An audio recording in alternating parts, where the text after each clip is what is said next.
Sut i roi gwybod am alwad sgam i 7726 ar ffôn Android?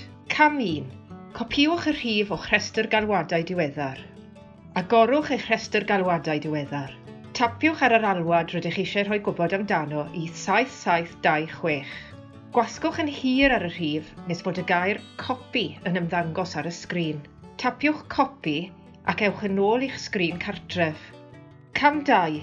Textiwch y gair call wedi ddilyn gan y rhif y gwnaethwch ei gopio i 7726. Agorwch yr ap negeseuon. Tapiwch yr eicon i ddechrau ysgrifennu neges newydd.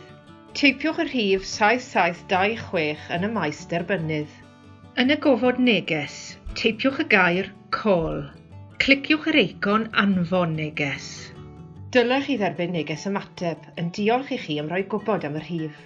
Yn y gofod ateb, gwasgwch yn hir nes bod yr opsiwn paste yn ymddangos ar y sgrin. Dewyswch paste fel bod y rhif rydych chi wedi gopio yn cael ei gludo yn y neges.